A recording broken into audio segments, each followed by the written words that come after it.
Добар ден, драги ученици! Добродојдовте на часот по биологија. Моето име е Сандра Трпчевска, а денес ќе учиме за адаптација на животните. Целта на овој час е да го научиме и да го дефинираме терминот адаптација, потоа да сватиме и да научиме на кој начин добрата адаптација влијае врз преживување на живите организми. Колку е подобро адаптирано животното, толку е поголема шансата тоа животно да преживее и понатаму да остави потомство. Најпрво да започнеме со дефинирање на терминот адаптација. Адаптација представува прилагодување на организмот на условите од животната средина. Постојат структурна, физиолошка, како и адаптација на однесување. За структурна адаптација пример ни е желката и нејзиниот оклоп.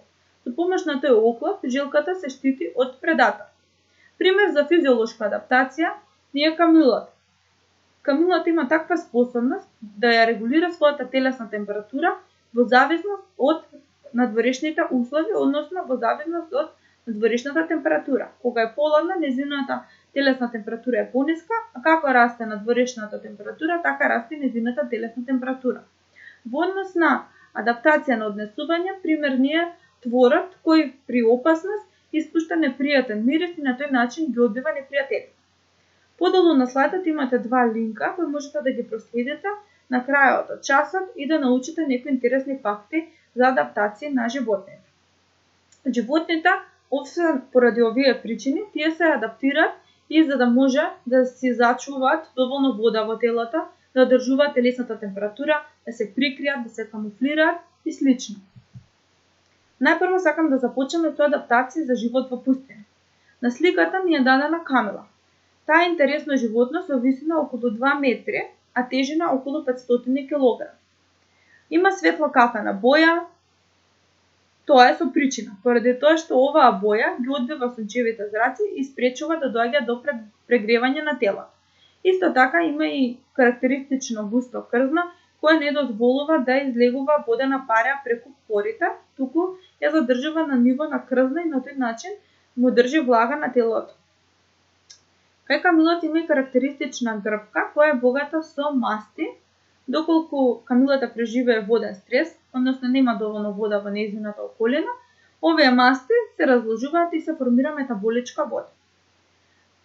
Во пустината многу често има и песочни бури, па поради тоа камилата се адаптирала и за тие услови. Дел од тие адаптации се присуство на влакна во ушите, долги и густи трепки, густи веги, ноздри кои имаат способност да се отвораат и затвораат и слично. Што се однесува за густите долгите трепки, доколку сепак се случи да влезе песок во очите, на ниво на очите има и присуство на третоочен капак, кој буквално како бришач го трга песокот и се ослободува од страното тело. Ноздрите, од друга страна, освен што имаат способност да се отвораат и затвораат, тие имаат и специфични испакнатини во внатрешноста, чија улога им е реабсорбција на вода, која нормално би излегла при процесот издишување, односно при процесот респирација. Камилата издишува само аглероден диоксид, додека водената пара се ресорбира и се враќа назад во телото.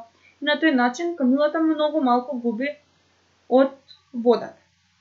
Потоа има груба кожеста уста која и служи за исхрана со растенија кои се со боцки. Има долги нозе, на ниво на колената има цврсти кожести перничиња. Кога одмара, таа ги витка нозете во колената и малку е оддалечена од песокот, има мал простор помеѓу песокот и нејзиното тело, таму струи воздухот и на тој начин таа го разладува телото. Камилата најчесто е активна преку ден, а навечер одмара, но некогаш се случува да одмара и на пладне. Како што спомнав претходно, интересно е кај нејзе што ја регулира температурата. Наутро температурата изнесува околу 36 степени, а како расте надворешната температура, а во пустината некогаш знае таа да стигне до 58 степени, температурата кај камилата знае да се качи и до 41 степена, сепак таа да функционира нормално. На крај, како интересна адаптација е адаптацијата на ниво на стапала со мембрана помеѓу прстите, што ги прави стапалата способни да се движат по врелиот песок, а исто така и да не пропаѓа во врелиот песок. Камилата најчесто раѓа младо на зима кога е поладно и кога условите не се толку страшни, што укажува за уште една адаптација. Многу е полесно младо камилче да преживее во услови кои се по-добри малку отколку во толку тешки услови како што се големи жештини во пустините. Слично како камилата, слична и адаптација има и арапската антилопа.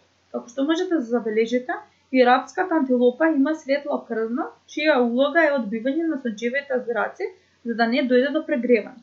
Исто така кај арапската антилопа има копита со голема површина кои помагаат да не пропаѓа во почвата и во песок. Арапската антилопа е тревојат и таа најчесто се исхранува навечер за да ги избегне предаторите. Доколку нема доволно количество на вода, антилопата цела вода ја внесува преку храната, односно преку растенијата.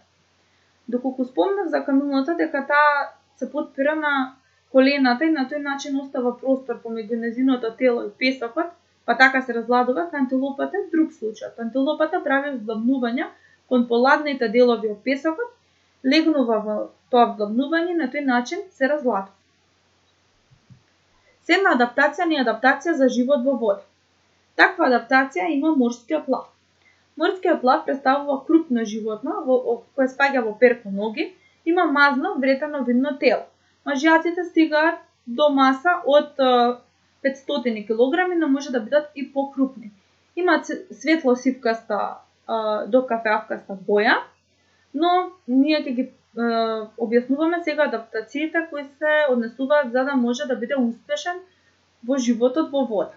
Такви адаптации се мазно и вретено видно тело, потоа има екстремитети, предни и задни, кои се видоизменети во перки. Морскиот лав е прилично брз пливач и многу добар ловец, тој е месојадно животно, па затоа има и остри заби со кои го лови пленот.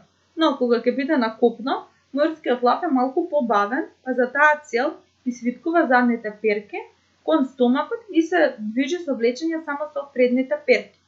Тие се карактеристични заради тоа што можат ноздрите при нуркање да ги затворат и да го задржат здивот дури повеќе од 1 час.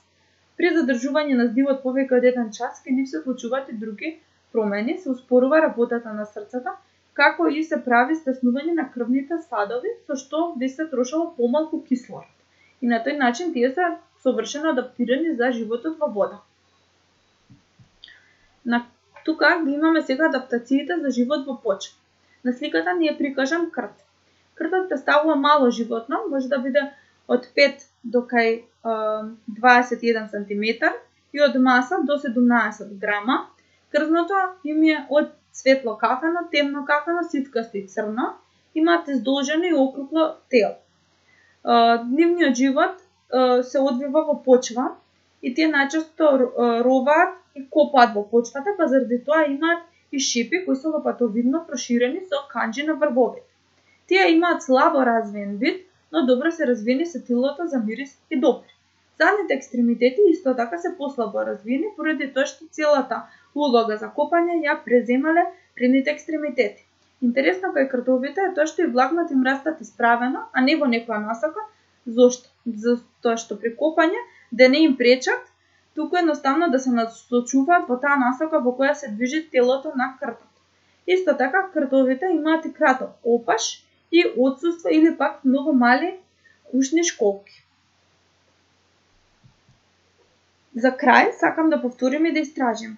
Ваша задача е да истражите адаптации кај други видови на животни кои живеат во различни области, поларни, тропски и слично. Потоа, на кој начин наведените карактеристики им овозможуваат да се прилагодат и потоа истражи и една адаптација во градува и една адаптација во однесувањето која би му помогнала на животното да преживее. Благодарам на вниманието.